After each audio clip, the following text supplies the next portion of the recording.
you, ask as many questions. We're even hoping to give you a little bit of time, although President Gilbert has it starting a little later than we wanted. We're not sure how much we'll get into, but we want to start off with this quote by David VanWagoner. Really think that audio and video feedback really help bring about that spirit of breaks. When your students can see and hear you, they hear the tones in your voice, they know and they can feel your love for them. It's not the same as text. And we have a lot of research to back that up today. Now, one thing I want to point out, our theory here today is we want to make sure you know audio and video feedback is not the only way to teach. It's not even the best way to teach, but they're tools that every instructor should have in their tool bag. We want to make sure that you know how to use those tools so you can make those connections. But the spirit of Ricks is really important, and I should know. I was on the Ricks College Spirit team. Okay? The last Ricks College Spirit team, I should also point out. There you go.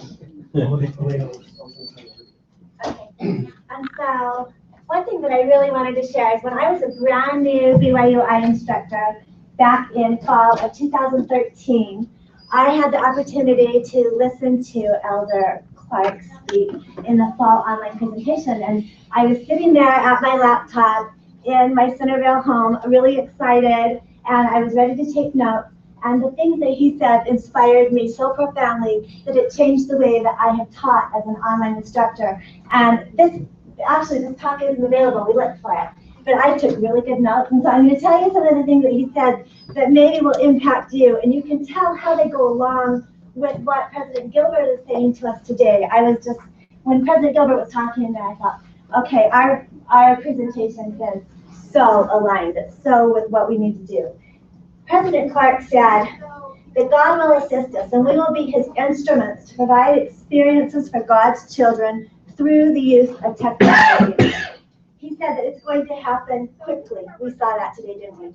He said that what we are doing will bring hope and God's love and power to his children. Just like President Gilbert said, the Lord is working with us, and our work is accelerated. And then he said, use the tools that we have to touch their hearts. And I would like to say that the tools that we have here in our courses, the technology that we have, is a way that we can touch our students' hearts both spiritually and intellectually. And that's what we're going to talk about today. Another thing we want to point out is, as we look through the weekly reflection data from this year, everyone said the things they wanted to know the most about were I Learned 3 and multimedia. So we got those covered. Okay, so we all recognize the importance of quality feedback, and there are a few physical, intellectual, or social skills that anyone can acquire without a supportive environment and adequate feedback.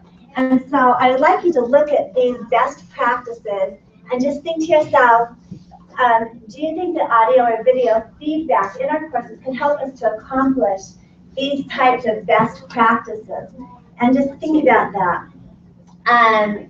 These kind of goals, I thought also what President Gilbert was saying is, can help us, using audio can help us reach the goals of having disciple leaders, educational innovations, and teaching oriented work. And so I really thought that was important. So we have identified about 20 sources of research and reviews that have evidence that work with the online audio instruction for online. And so we're going to cover some of that information today. That's what our information is based on. We also are going to discuss the prominent themes developed from those research. There's 5 of them. We're going to utilize qualitative statements from BYU-Idaho students that support those themes, and then David is going to teach us how to utilize it in our courses and systems. So, the ability of audio feedback to enhance connectedness and social presence is supported in every single piece of literature that I have read on the use of audio in online teaching. It's just a really, really strong point in that. Audio is found to be more than just mere words because it has expression and depth and tone, and it's less likely to be misinterpreted, don't you think, David? Sure. And so I'd like to ask you, what kind of social cues do you think that audio feedback could supply more easily to our students than text-based? I do audio feedback. My class has a semester-long project, and so I like to give project feedback with the audio feedback. And I had a student who emailed me and she said, "Man, I am such a perfectionist, and had you written that out, I would have walked away feeling so torn down and so just the zest for the project would have been eliminated." She said, "But because I could hear you talk through it with me and you gave me ideas and I could tell that you cared and you were invested and you wanted to see me succeed," she said, "I came away with that constructive criticism feeling like I am empowered and I know how to do this." And that was so good for me to hear because it made me really focus on how I share that audio feedback and what I am using with my inflection and my voice and my tone and how quickly I speak. And those things really make a Because we difference. never mean to sound cruel, No. but sometimes it comes across a different way and students misinterpret our tone. Anybody else? Any other social cues?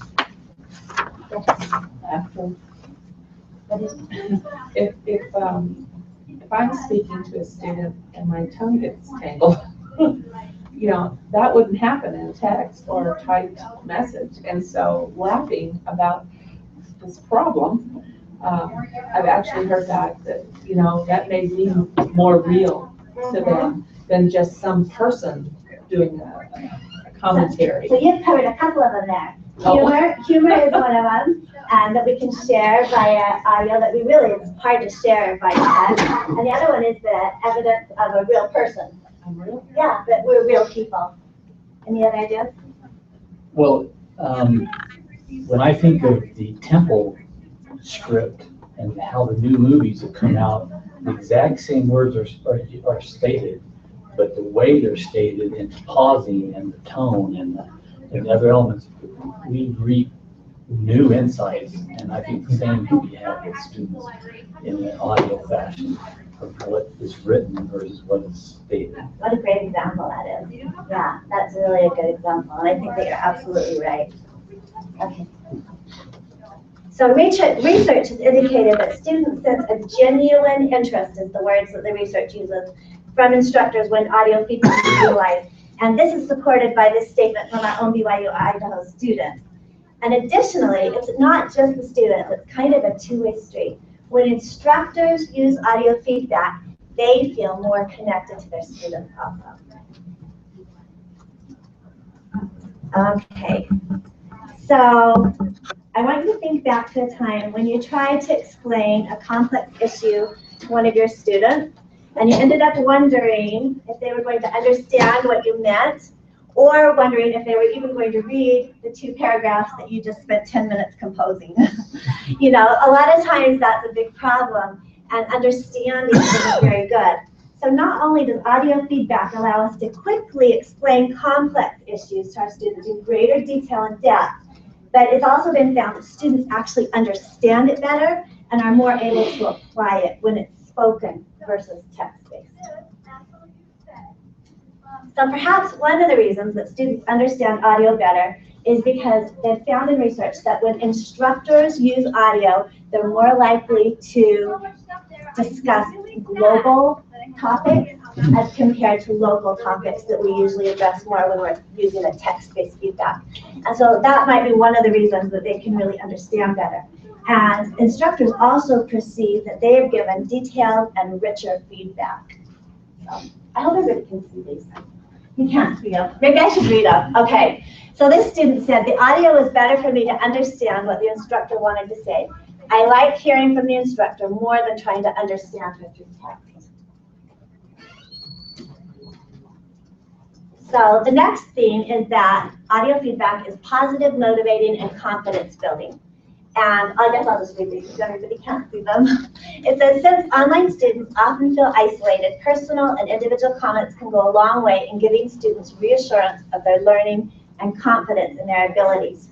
So this statement by Dias and Trumpy refers to the isolation that online students often feel when they're in their courses. And I would like to suggest that it's not just students who feel isolated sometimes.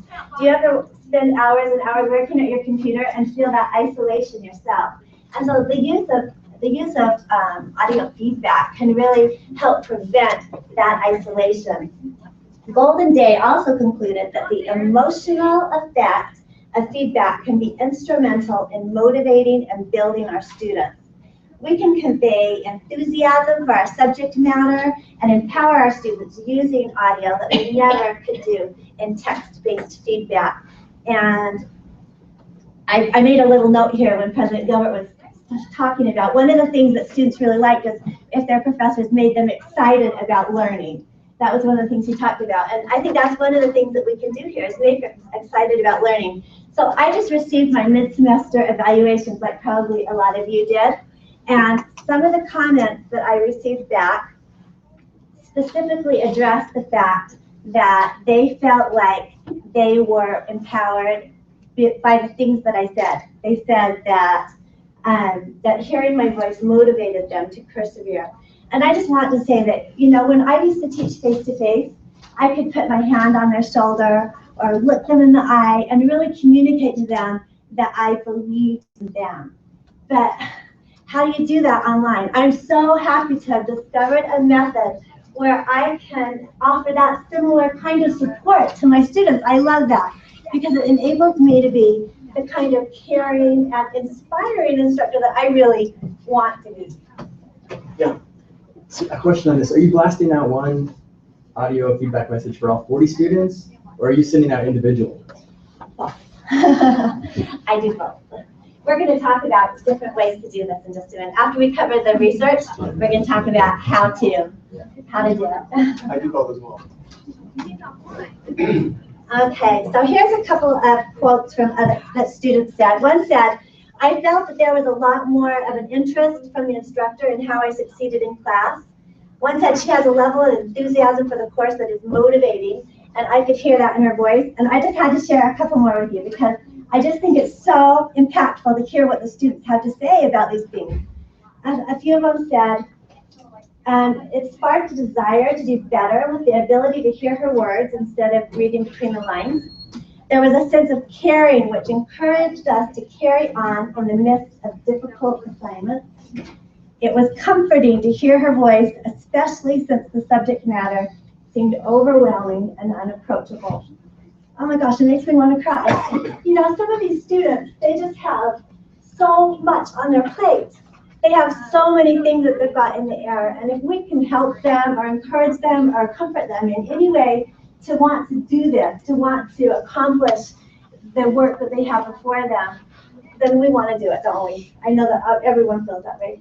One more thing to add to that is, I think when you do these other methods of feedback, and whether they're announcements or feedback doesn't really matter, but your students see vulnerability. They are so used to interacting with a computer day in and day out. And when they see that you're wrestling with certain things, that you've got kids yelling and screaming in the background while you're trying to get your notes from the instructor done, or I'll do audio feedback. I'll do an audio announcement instead of a video announcement, and I'll just tell them, hey, I have a bad hair day, so I'm just going to do audio only. Like just little things. They like to know that you're a real human being, member of the church struggling with certain things. Sometimes I even let them hear my own wrestle with some of my own challenges, and that I really think that vulnerability goes a long way. And you know, one other thing that they said to me that really makes a big difference is they said, it helped me feel like I could communicate with my instructor if I had questions. Wow, that's really important, huh? That all of a sudden they see us like what you said, as a real person, and they can ask us questions and we're not going to think they're stupid, right?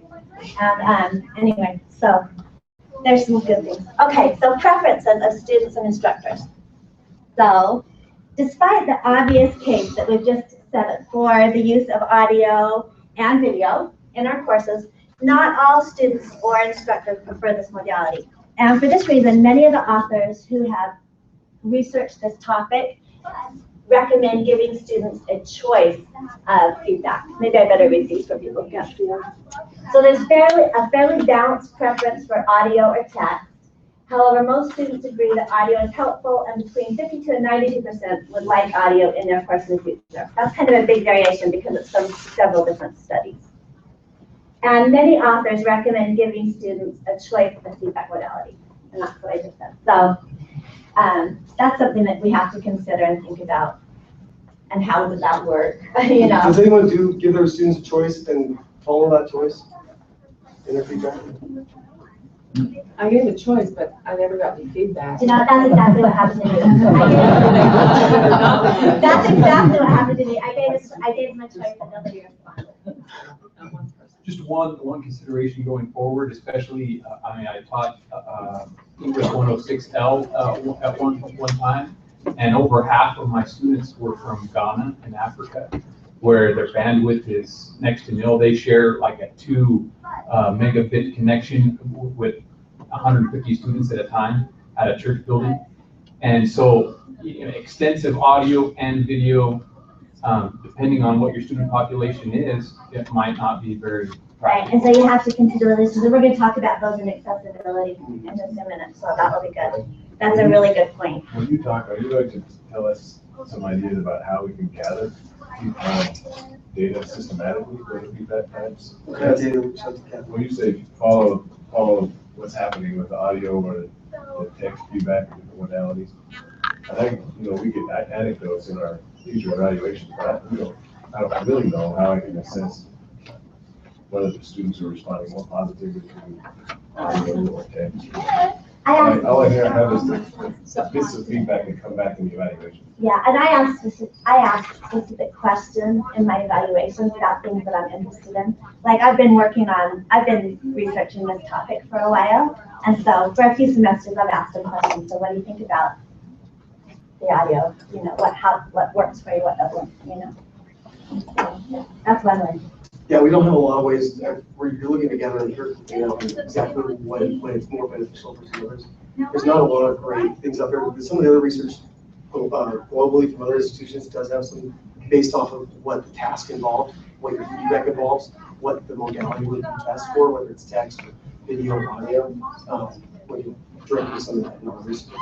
But within the institution, I'm not sure we have a lot. Tim? I was just going to mention something that goes along with this. Some of the latest research that has to do with media development for online courses, they've been doing a lot of psychology with that. And something interesting that they have found is that cognitively, your brain, when you hear a voice that sounds like an infomercial or kind of a boring documentary, cognitively, your brain will start to shut down. When you hear a voice that sounds like a mentor, it will actually open up. And so I think not only, the tool and the action is important, but that tone coming across as a mentor, I think is a really important aspect of this. That's really good information. Okay, so here's a couple of pros and cons from students and instructors. And, it's been shown in the research that students who prefer audio feedback are usually more highly engaged in the course overall. And I don't know if that's because they were already engaged or because the audio helps them, but they report being more highly engaged. And on the other hand, some students report that having text feedback is easier to look back at for future corrections. And so I think that what we really need to think about here is that as we look at the preferences, we need to really be aligning our audio feedback with the assignment type. And so. Yeah, I was going to say that I don't give my students a choice on when I give them audio versus text versus video feedback, but I have very specific assignments, and that's how I choose when I do which method. So here's the question for you.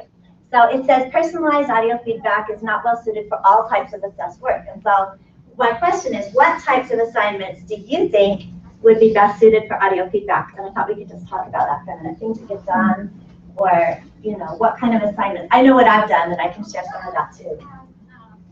I teach Foundations English 101, and I've just been using Gene, and we're not over 3.0 yet, but I've noticed with the video in compilation, I can pull up their paper, I can highlight certain things, and then as I talk through them, I can scroll through, say this is what I found, and they're seeing it like a tutoring session almost. They're seeing me go through it and say, here's your thesis, here's what you could do better. So in essay form, I think you could do a lot more. And that's a great way to learn. I also for example, the thesis is really too loose. Go here, click on this, and then read here. It's consistent. So I try to keep where they have to go to a minimum to get all the information. But sometimes a link is just what they need. So I include that in the written stuff. That is a good way to do it too. I teach the math 100 hour course, and sometimes I'll send them a gene, or maybe I have to use it for 2.0 also, but just having that thought process spoken out loud as you're working out a problem, I think is invaluable for students. I think project updates, anything where there's an opportunity for them to improve and turn something back in, I found that to be very effective because they can hear the thought process, the improvement, and it invites a conversation. I've had many students, I'll tell them at the end of my feedback, this may still feel confusing. Call me, here's my phone number, let's chat about this. And I would say probably 60 to 70% of them will take me up on that. They'll call me and just say, hey, I just listened to my feedback, can you help me? The other thing I love to do is, I teach in family studies, so we have a lot of personal reflection type things that come through, and my students turn in journals.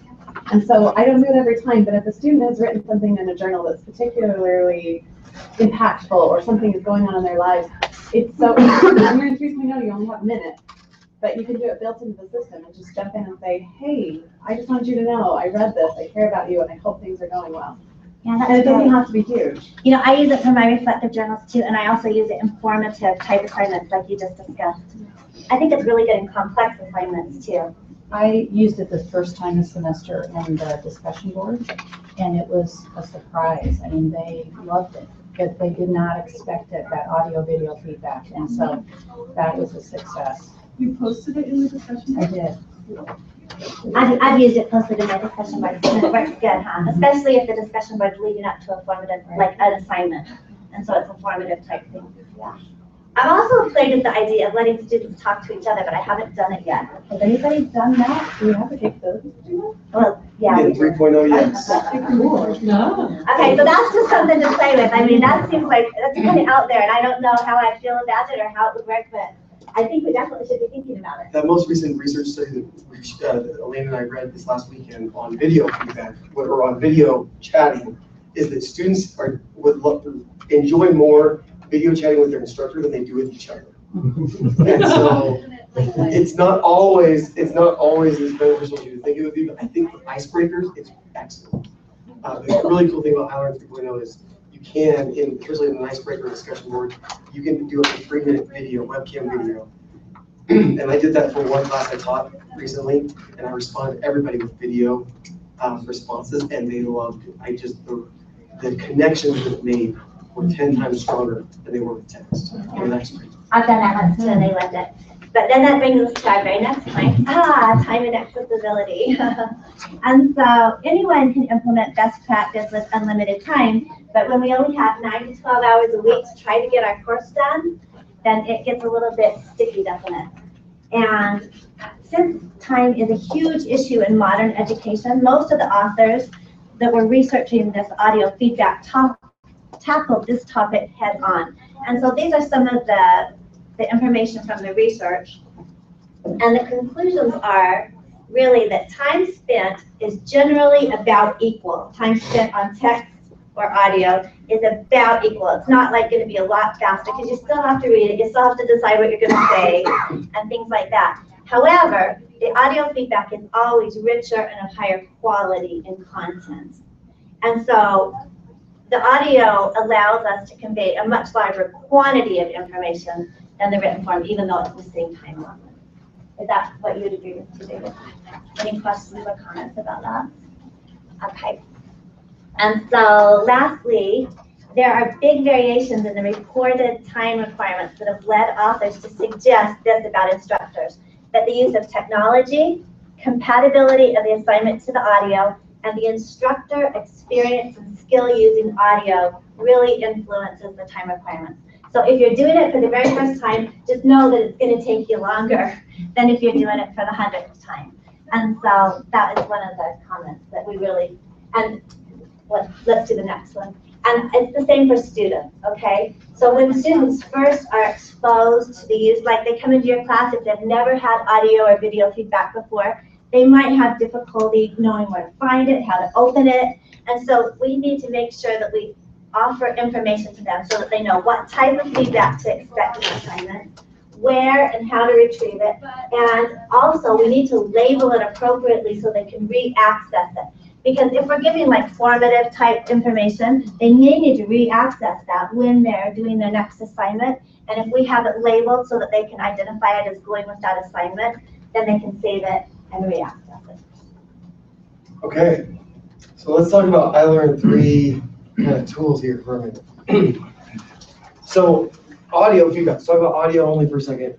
Audio recorder for feedback is only built into one tool in iLearn 3, and that's in the Dropbox tool, which by fall will be called assignments. So Dropbox, those of you that are in iLearn 3, being changed things to assignments. Which makes more sense. Right? Which Dropbox are you talking about? The one where I store all my stuff in the cloud, or this one? So if I remember right, online, it's if you're on the web version, it actually limits you to 1 minute. 1 minute, which is nice, right? You, for the most part, you want to get your stuff across 1 minute. I actually like to go between 3 minutes. So I like to use a third-party tool, which I'll talk about in a minute. If you're using the assignment grader app, so this is available on Android and on iPad, you get up to 5 minutes in the assignment grader. Why it's different than the web? Don't get me started. It attaches a WAV file. This is something you should know about. And those of you guys that are a little bit techie know that this is a little bit older technology. So your students have to have some kind of audio player that'll play back a WAV file. That's a little bit of a disadvantage. It's not actually built into the web. They can't, the web browser won't just play it for them. Question. Yeah. So the one we use in iLearn 3 that's automatically in there, they still need the WAV? It will give them a WAV file. Okay. And the assignment grade will also be a WAV file. So Correct. Correct. So it's only with the assignment grader that they have to do the download. Is that what you're saying? Or that the assignment grader is the only one. So anytime you're in Dropbox and you give it a feedback, audio feedback, whether it's in the web or the app, they're going to get a WAV file. They have to download it. Okay, and they have to have the player. They're going to have to. So does that show up as an attachment? It shows up as a, well, a lot of times it looks like a link. So they'll click on the link and it'll download the attachment. Okay. Any other questions about? That's the only way audio feedback is built into iLearn 3. Is it possible to have the audio go into text as you're saying it while you're doing it? You're talking about voice dictation. There's lots of ways to do voice dictation, but those are all built into your computer or your device.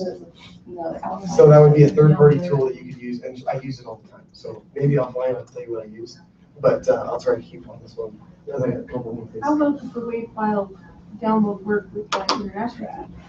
WAV files are typically bigger. They're not well compressed. The compression isn't as good as MP3, so it's a little bit more.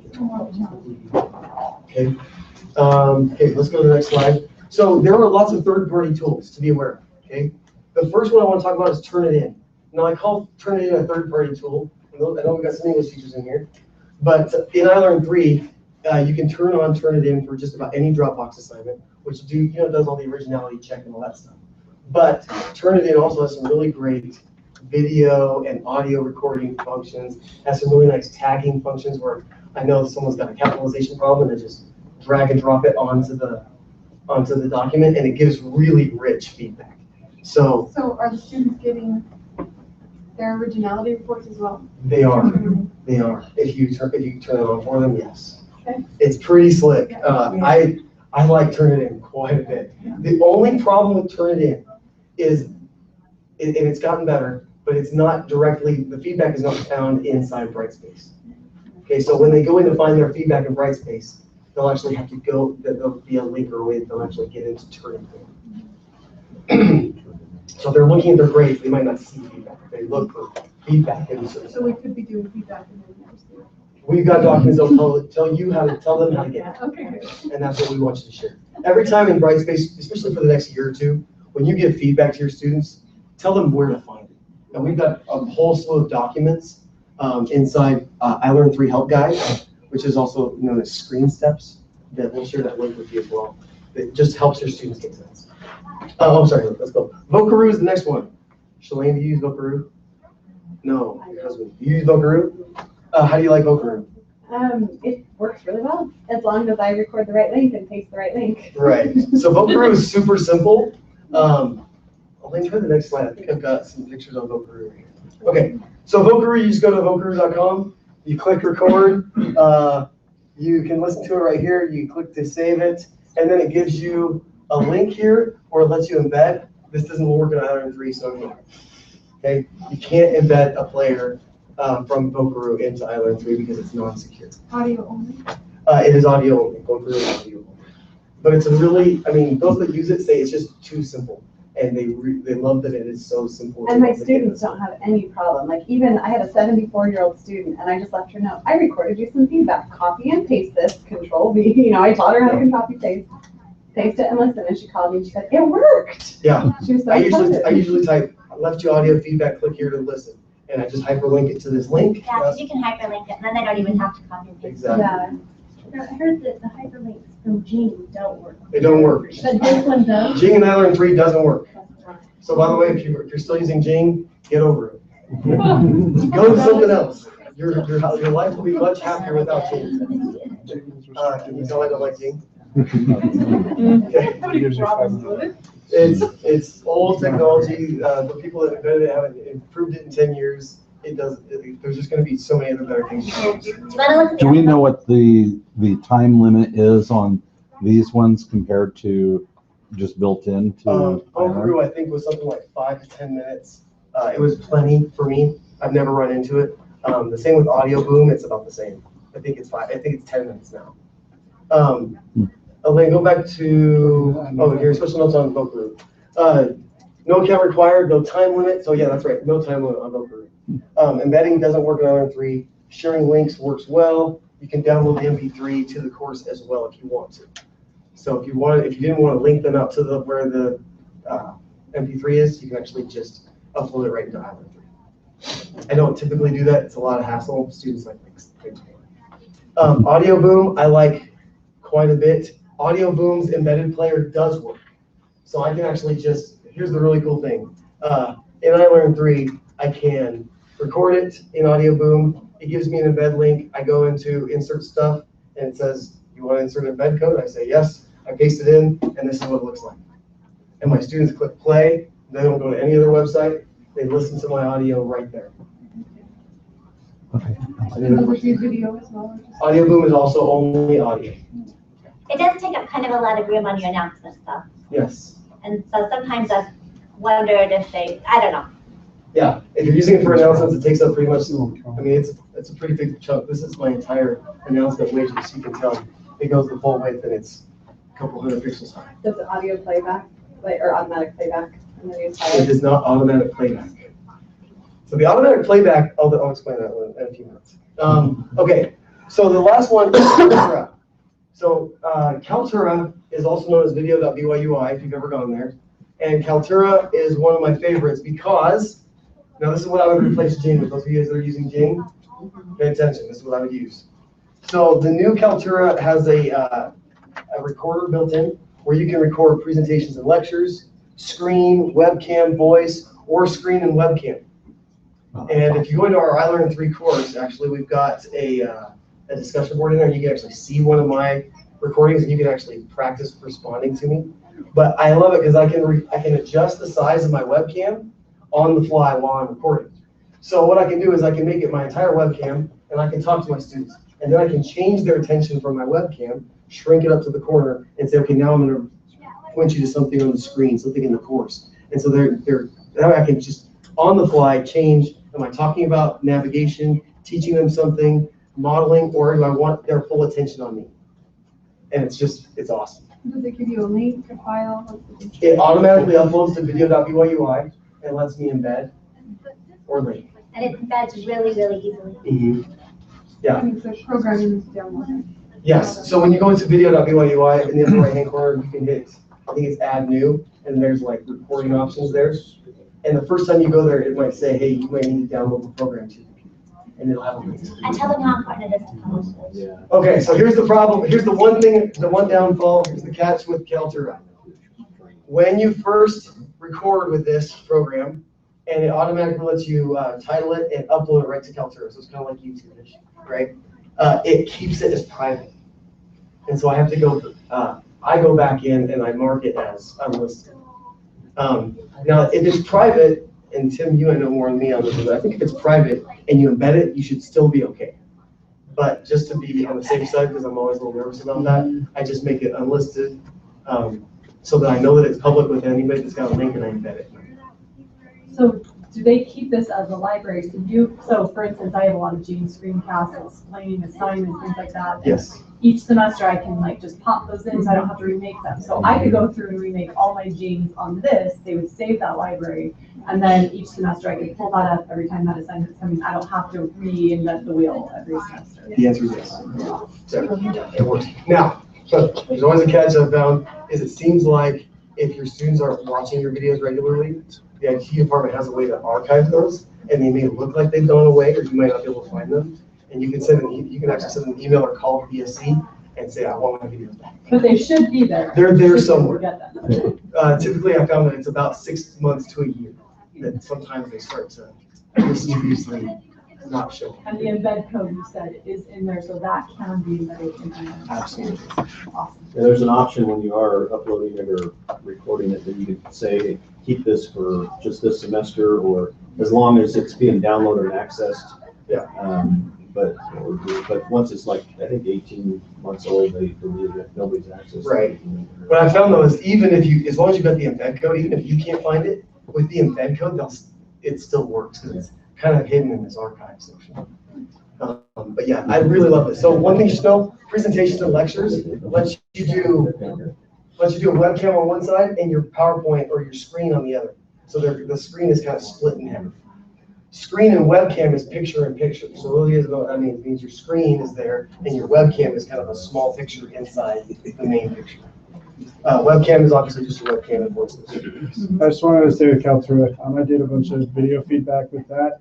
Takes a long time. It's going to depend on your upload speed, but I did only like 7 or 8 and took a few hours. I mean, just because it takes forever to upload, takes time to process, so it's not instant. Anytime you're uploading any kind of video, especially with including webcam to the internet, just be aware your of that. home connections on your upload speed are going to be slow. What I found is anything more than about 3 minutes will probably take you more than 30 minutes to upload. Okay.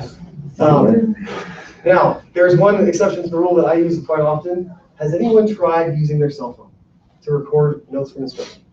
How'd you like that? It was actually, it compresses it. It actually worked fairly well. I loved it. In fact, I did mine with my daughter. Okay. So I just actually sat here and she and I sat on the couch and I had a little interview with her for my notes from instructor. I just kind of explained this concept that we were talking about this week. It was like families or something, right? And when I got done, I just hit upload to YouTube. And I embedded it to YouTube, and it was great.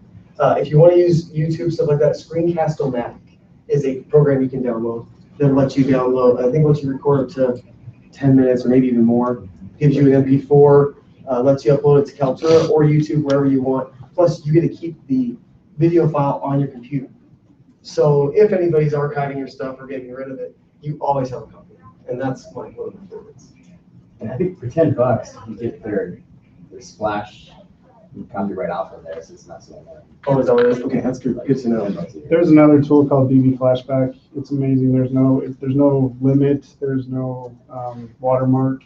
BB Flashback? Yeah, BB Flashback Express is what it's called. It's the one I use, and it'll automatically upload to YouTube too. And awesome. It's good. That's called BB Flashback, right? You say that right? Yeah, BB Flashback. It's all one word, and then Express is the free version. Okay. Yeah, there's lots and lots of other tools I can talk to you about. Flipcast that I use personally. If you're using a Mac, there's also QuickTime Player. Always records video for free. It's always screen video. It's not screen and webcam at the same time. It's either one or the other. But there's just lots of really great tools out there.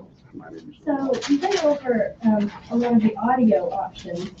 I do a lot of screencasts for specific assignments that my students have. So I'll do like 40. And I tried doing Kaltura with it, and it was horrific. I thought this was time consuming. I've tried screencasting, but that's where I found that Jing is really the fastest one that I could use, even though you hate it. So is there an alternative to Jing where I can just, put in like a link, similar to these, You can still, so here's the answer, you can still use Gene, but your students will never be able to click on it. right. They'll have to But copy, they'll have to copy is and there, paste it. is there an alternative to, for The ones screencast? that I've given you are the best also. Those are the only ones, okay. Well, real fast, one last thing I want to talk about, would you go to the next slide for me? Like, oh, sorry, that was it, clicker of that.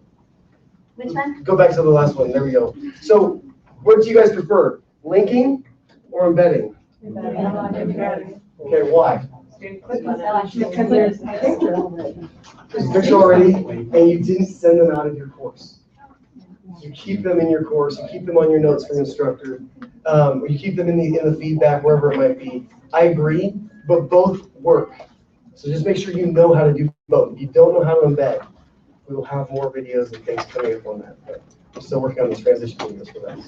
But I think that's the majority. Okay, so are we done? We're out of time. Okay, so I have to say one more thing, and that is that you just have to have that pioneer spirit that we were just talking about in the big meeting, and just try these things and get in there and work on them. Yeah, our I Learn 3 course, you can find all the PowerPoint presentation, all the research that we've done. You'll find links to everything right there. Thanks, guys. Did you do the boot camp?